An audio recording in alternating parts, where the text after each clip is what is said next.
A smart cookie.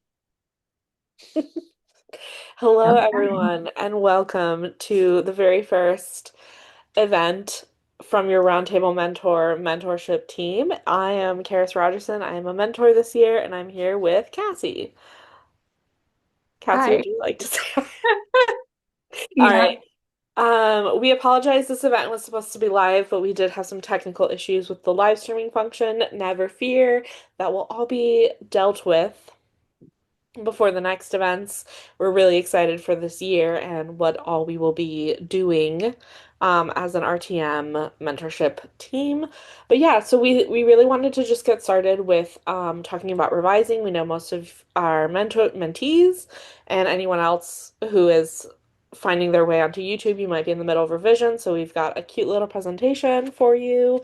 Thank you so much to Cassie for putting it together and using your graphic design as my passion skills because graphic design is not my passion. I don't have those skills. Try. Let's go. Okay, all Righty. about revising. Oh no. Perfect. We have an agenda. So we're going to start out talking about what the differences are between developmental and line editing. We will talk about how to tackle a developmental edit, line editing tips, and then we've got an interactive line editing example for you, which is super exciting. Cassie did come up with that. And then we don't ha well, we will have a Q&A. If you're watching this on YouTube, feel free to drop some comments in the chat, and then Cassie and I will just come and check occasionally. We will post our answers on YouTube. We'll also post them in our community Discord. So keep your We'll eyes also have peeled. them on social too. We can have comments too. Oh yeah, we'll answer them everywhere. Sorry, I don't We're know if just I can gonna swear be on jumping the around everywhere. heck yeah. Okay. So yeah, as you're write down your questions as you're watching, feel free to drop them in a chat, drop them on socials or wherever, and we will go ahead and answer them. So it's not live, but it's gonna feel so live. Cassie, do you want to talk about dev editing? Sure. I will kick it off with a developmental edit versus line editing. So, developmental, or often referred to as dev edits, they focus on the big picture and the scene level aspects that will affect your entire overarching story and kind of thread through the entire narrative. So, critique for a dev edit could look like the protagonist felt emotionally inconsistent in the first half of the story, or I'm not sure this character serves a purpose, or the climax felt a little rushed. So, all of these are kind of things, again, that will affect the overarching story and not just on a scene level. Yeah, so developmental is like you could also think of it as like foundational, like as in the foundation of a house.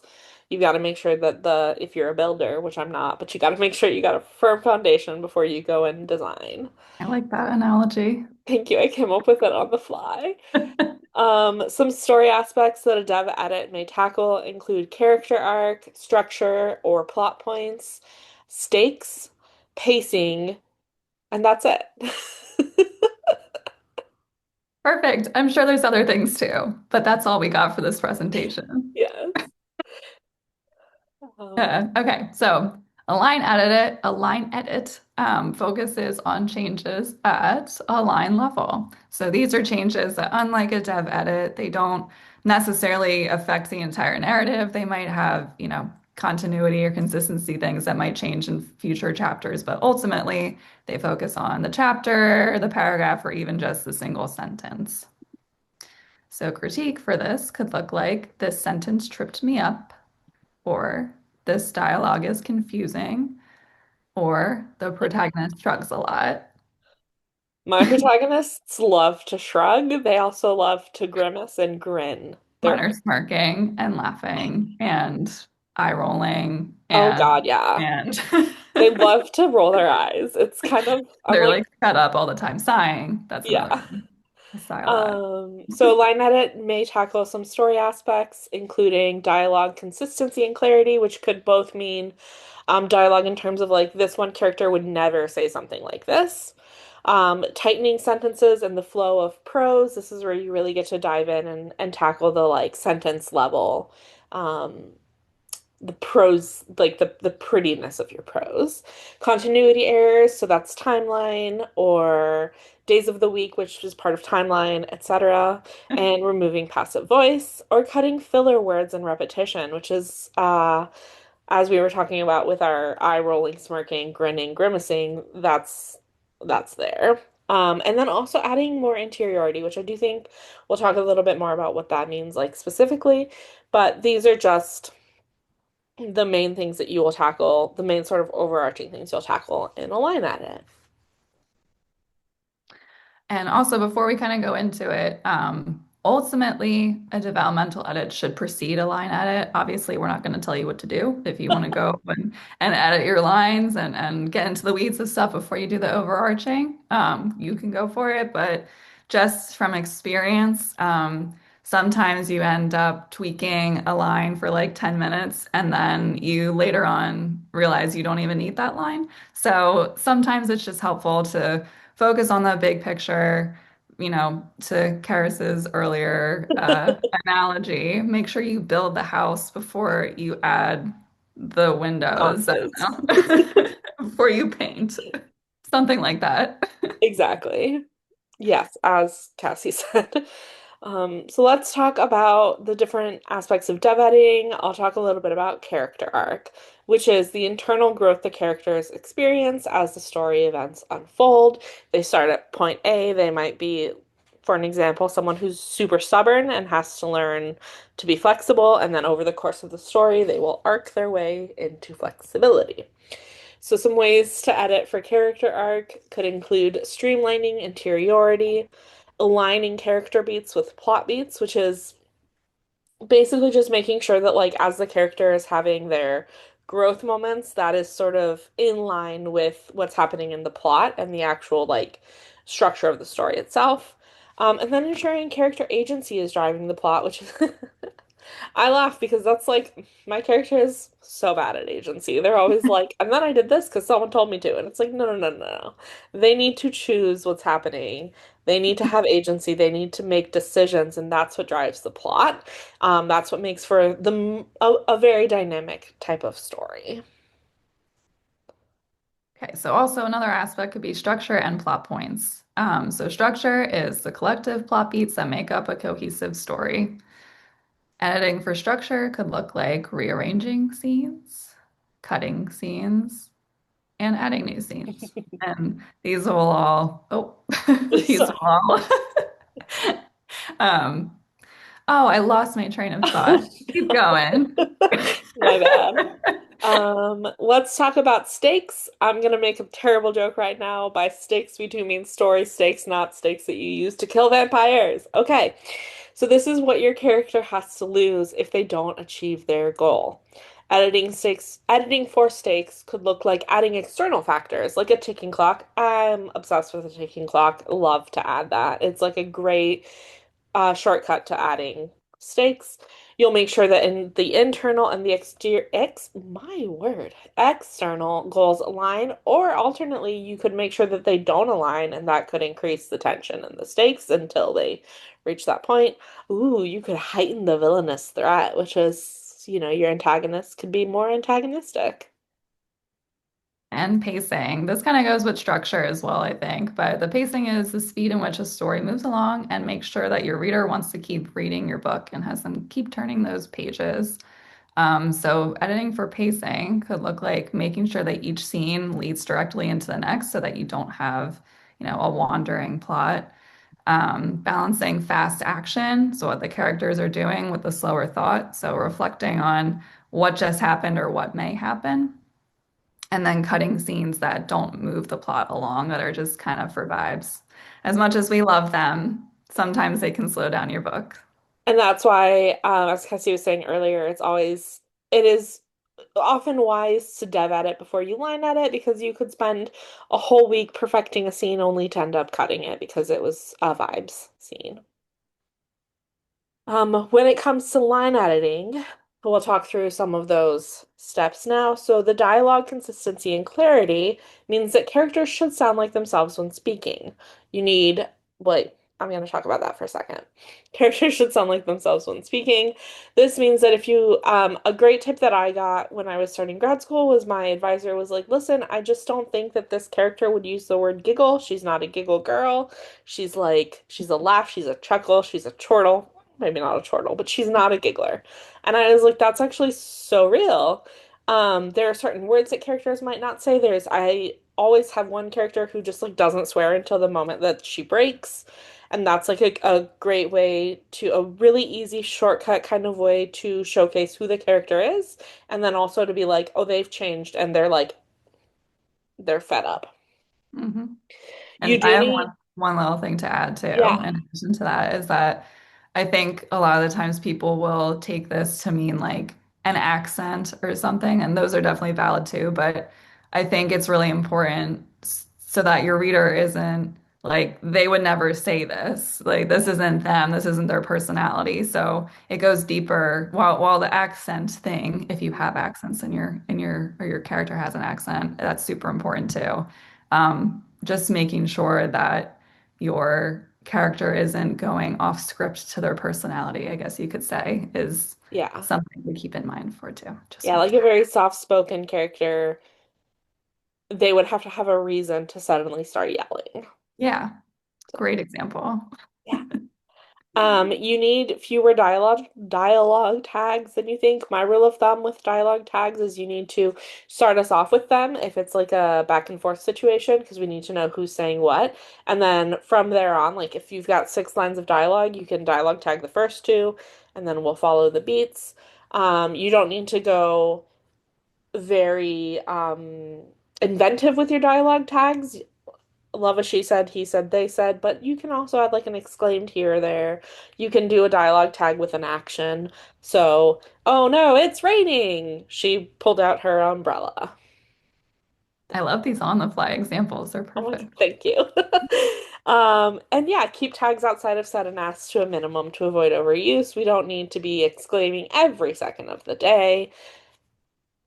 They Yeah, have their place. I think it's important to make sure they're used intentionally so that you they're not watered down if you just have them yes. everywhere.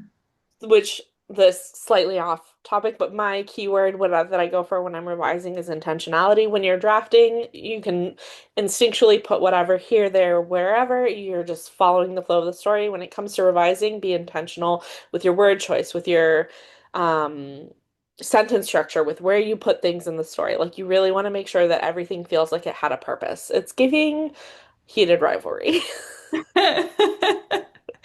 I'm shocked it took you. How long are we into this? That's I know, this long to sneak it I in really there. bided my time. Okay. Okay, so the next aspect of line editing is tightening your sentences in the flow of prose. This is one of my favorite things to do. But one of the things that you could do to do so is you don't need to explain every single action that a character completes. This is often referred to as stage managing.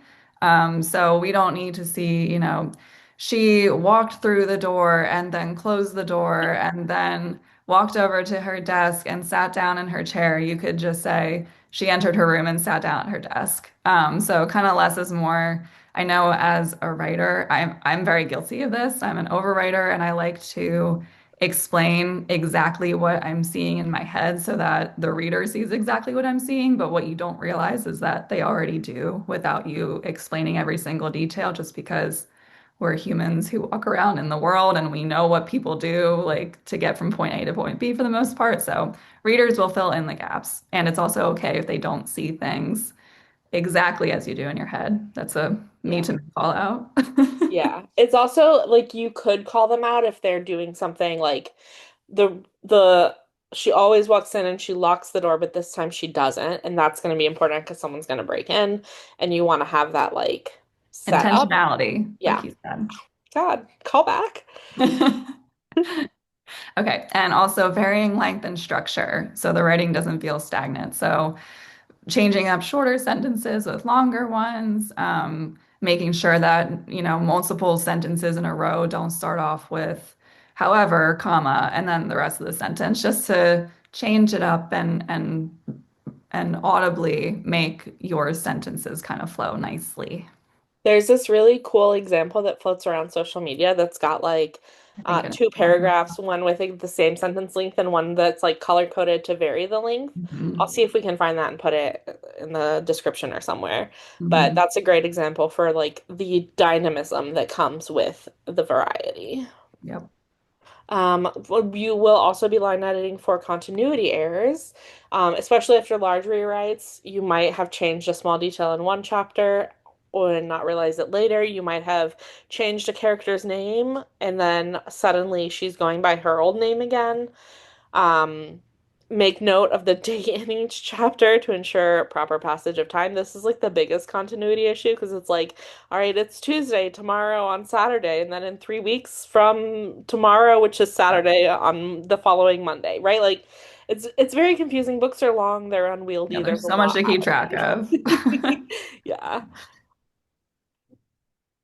Okay, right. So removing passive voice is another aspect. So passive voice, sentences where the subject is doing, um, is much more active than when the object is doing to the subject. So as an example, the thought was appealing to her can become she found the thought appealing. So she is the subject of this sentence. We want to make sure that the thought, which is the object, is not doing the action, and that the subject, which is she, is doing the action to the object, I think. Indeed. Correct. Right. That's a lot of subject object doing, but we got there. We'll cut some filler words and repetition, like we said. This is where it's like just really very even only. You'll want to watch your adverb and action usage. I am an adverb truther, but I know we got to cut them because well, whatever. So instead of he sat down, you can say he sat. Instead of I know she's a good person, she's a good person. She nodded. She doesn't have to nod her head every time. Um, Key tip, don't do a find and delete for fillers. You can do a find and then you can go through and manually delete them, but don't do like find and replace because you will end up with like the weirdest combo words known to mankind. I think it's also important to, again, and be intentional. And if you're actually reading it and understanding why a word should Mhm. or should not go there, because that's another point. Like you shouldn't get rid of every single filler word. I No. think that they have their place.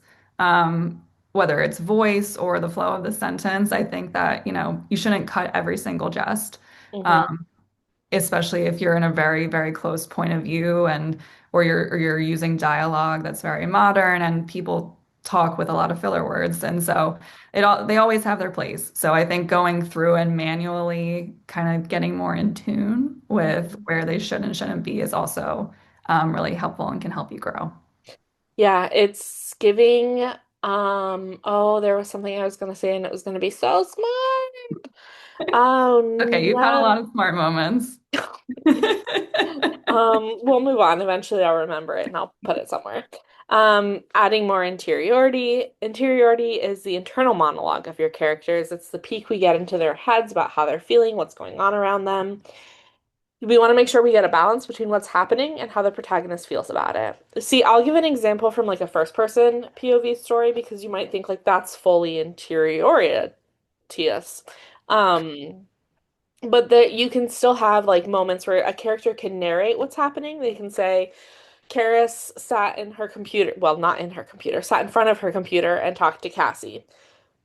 Okay, how does Karis feel about this? Is she like uncomfortable physically? Is she happy to be talking to Cassy? Like, what's going on? Is she nervous? Is she whatever? That's a glimpse of interiority. You do want to find the balance there. That's what I was gonna say earlier. Everything in moderation, balance, right? Like you can repeat words, but it doesn't need to be on every page, that kind of thing.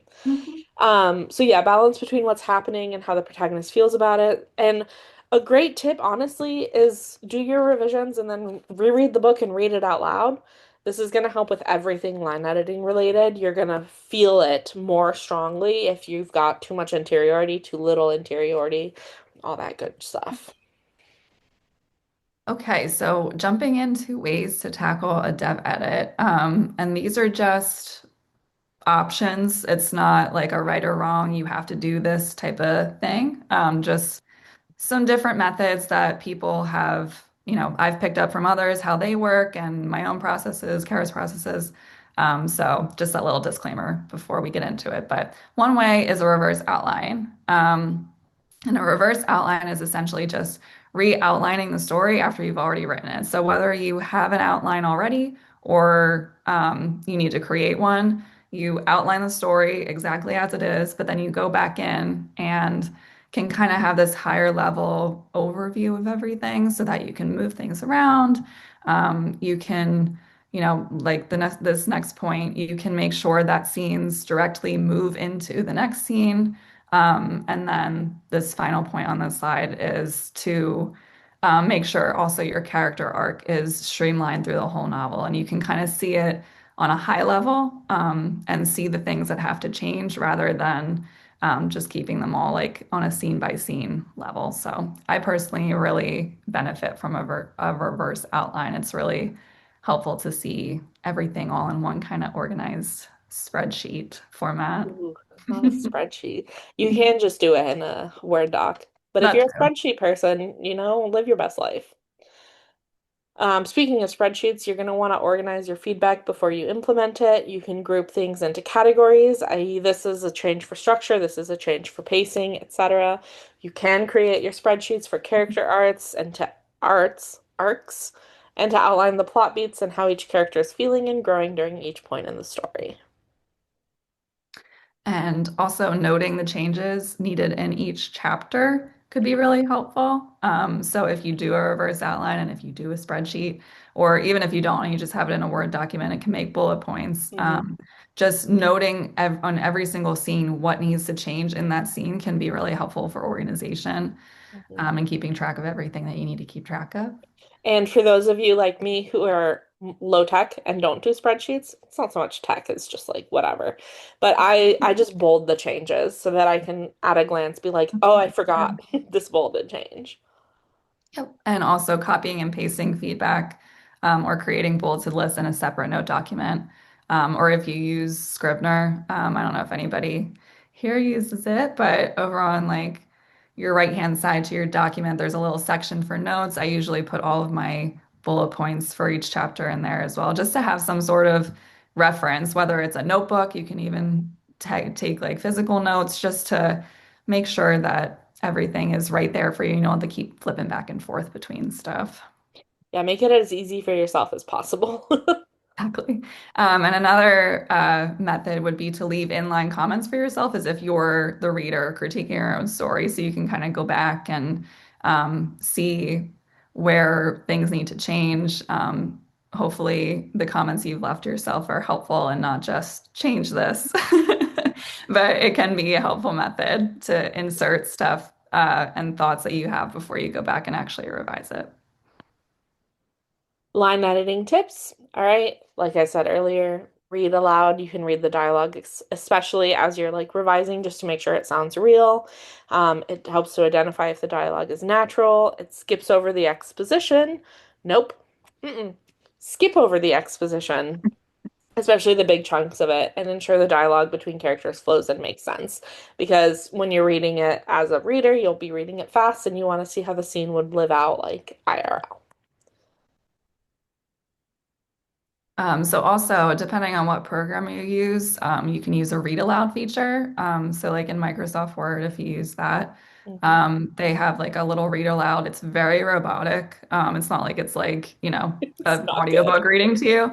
But I have used this for as long as I've been writing books. So I think the least offensive voice is Samantha. That's the one that I use. It's still very robotic, but it sounds a little bit less like garbled. Mhm. But it's really helpful to hear something else read the stuff to you because your eyes can glaze over things so easily. So for example, like a missing of, or this is a personal experience one, if there's a silver where you met sliver, where you meant sliver, just really tiny little things like that that your ears will catch that your eyes may not. And it can also help if to hear if a sentence is a run-on. Like again, if you're reading in your head, sometimes you don't notice how long a sentence actually is. That's also something that I struggle with. Um, and then also, if you don't like reading aloud, This can be an alternate to reading the dialogue or the rest of the manuscript yourself as well.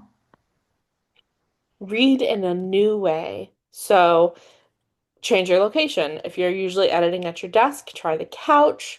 Use a different medium, aka like send your doc to a Kindle so you're reading it like you would a real book or e-reader in general. Change the text to a different font. I do not recommend Wingdings or one of the illegible ones, but listen, live your best life.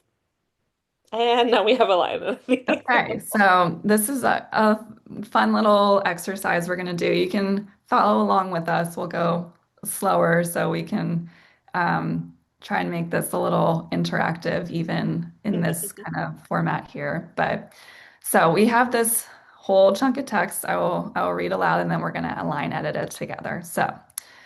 On a very hot day in the summer, Anna went for a walk along the really busy streets of her city, even though she hated the heat, because this morning she'd opened her pantry to find the last of her coffee had been finished yesterday, and she would do just about anything to get her fix of caffeine. She smiled from the smell of espresso as soon as she entered her favorite local spot. Hello, she exclaimed in greeting to the barista behind the counter. Can I please get an iced vanilla latte the size of my head? The barista laughed. You got it, they replied. Anna put her credit card into the reader and stepped aside to wait for her order, squealing in delight when the barista set it down on the counter. Thank you, she chirped on her way out, ready to conquer the day. Okay, Anna so has so much energy for someone who hasn't even it had the iced doesn't. vanilla latte That's yet. very fair, but she's just really excited about the prospect of eventually being caffeinated. In Yeah. any case, so we're gonna focus first on the first bit up until the up until after the comma. So as you can see, there's a couple spots in here that are, well, do we want to like go back and forth with this, or do you want me to You just can kind of just do it. Just tell me go when for to it? skip to Okay. the next slide. Okay, cool. So here you might see there's a little bit of passive voice and maybe a little bit of places where we could exchange adverbs or filler words for more dynamic and stronger adjectives to evoke more of a really clear feeling that we want to. So you can hit the next. So as we see here, these are the spots that we can maybe switch out.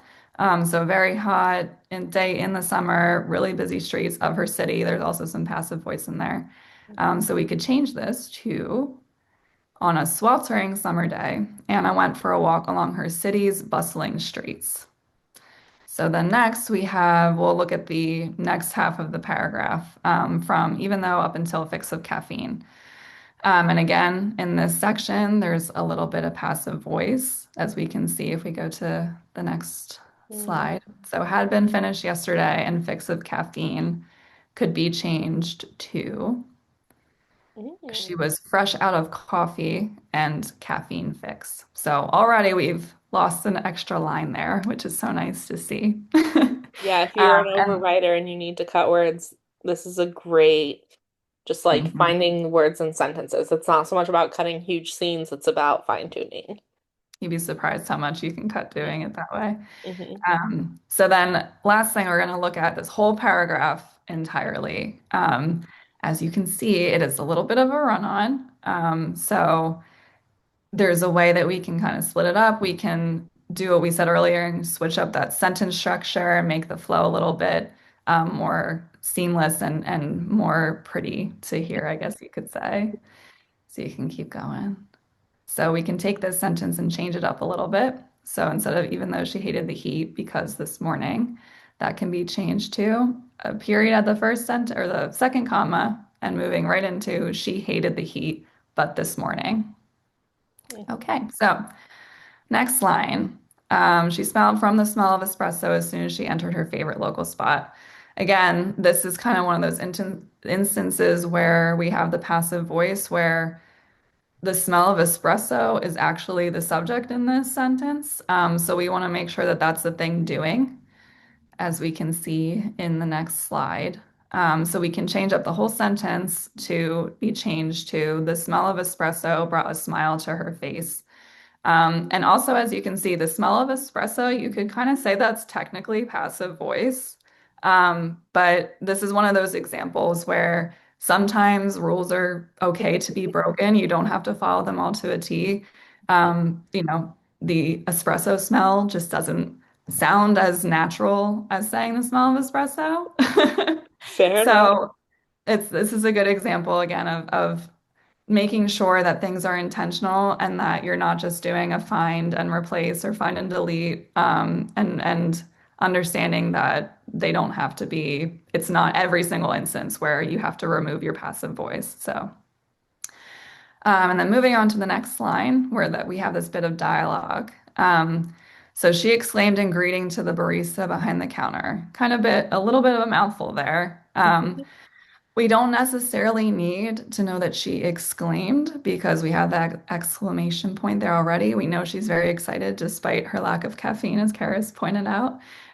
So we can change this little bit here to just she greeted the barista behind the counter. And that still gives the same feelings and understanding of how she's going about saying it. The next line, the barista laughed. You got it, they replied.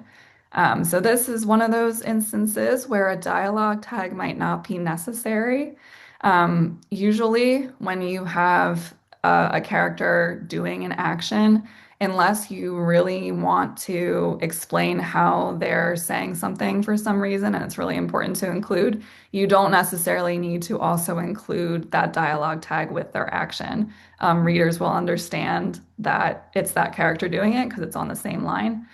So this sentence can just end with a period. The barista laughed, you got it. So the next sentence, Anna put her credit card. So there's a lot of stage managing in this sentence. So we see that put her credit card into the reader can easily become paid. And as we mentioned earlier, you can't sit down or anything but down. You can't set anything on a counter in any way but down. So we don't need to include down in the sentence. So this sentence can simply be said as Anna paid and stepped aside to wait for her order, squealing in delight when the barista set it on the counter. And that tightened it up quite a bit, just by changing that big line of stage managing to just one word. And then Um, finally, Sorry, okay, this is okay, a go on for the it. fly line. You could also get rid of in delight because the squealing feels Oh indelighted. yeah, You could keep it if you wanted that extra flavor, but if you're like, I need to get down to 90,000 words and I'm at 9,002, that's a great point. don't know why you have a weird accent in your thoughts, but let's go. No, that's a great point, and honestly, is a good little segue to this disclaimer that there could be other things in here that you could see that could be tightened. We are not the end all be all of line editing or dev edits or anything. Shocking. This is just a little, yeah, exactly. This is just a little example to help call out some of those common things that you could use to tighten your sentences, but they could always be tweaked different ways, more added or taken out. So that was a nice little additional disclaimer to add before this last sentence, which just one more small thing. We kind of, again, touched on earlier that you don't necessarily need to say how somebody did something all the time. Same thing with the squealing and delight. So she chirped on her way out could easily just become she said. We Mhm. we know again the vibe of this interaction. We know that she's happy and excited, and so we don't need any additional um, flavor, I guess you could say. And that will make sure that those moments again that we do use them intentionally, that they stand out a little bit more. Mhm. So this whole paragraph, Oops. I don't need to read it again, but if you believe it or not, we cut like 20 words just from this little tiny section here. Mhm. And so again, like Harris said, you'd be surprised. Just tightening your sentences and making them read a little bit easier will get your word count down if you're an overwriter like the likes of us. Remember, there is no right or wrong way to revise. These are just tips and best practices. It's what we have found works for us or makes things run more smoothly and more efficiently. But I mean, if you want to do something different, that's fine. If you think we said something wrong, feel free to drop it in a comment. And oh, my cat. My cat's Oh, here. yay. Feel free to let us know and we can chat about it if you have any questions because anything we said was confusing. So stupid. Sorry, my cat. But I must, I have something to add or a Right. She was like, question. you did it wrong, Karis. No, so yeah, feel free to let us know. Feel free to have any additional tips that we maybe didn't get to or might have missed. Like you can drop those in the YouTube comments or anywhere on social media, etc. This is just like a starter kit for revising. A little refresher, or maybe you've learned something new, or, but yeah, like we said, I think one of my biggest things I've learned in writing is that not all, there's no one right or wrong way to do anything. Alas. So your process is your process, and we're not, like I said, here to tell you what to do. Just sharing some little tips, and hopefully you found something helpful Yeah. in this presentation. Like we said, if you have any questions, feel free to drop those anywhere you would like. Yep. Thank And you. thank you for attending our first Roundtable Live Mentor panel. presentation. We're excited for all the other events that are going to be coming throughout the year. So stay tuned and thank you for watching. Yeah. Thank you so much for your attention. I will figure out how to stop the recording. Bye.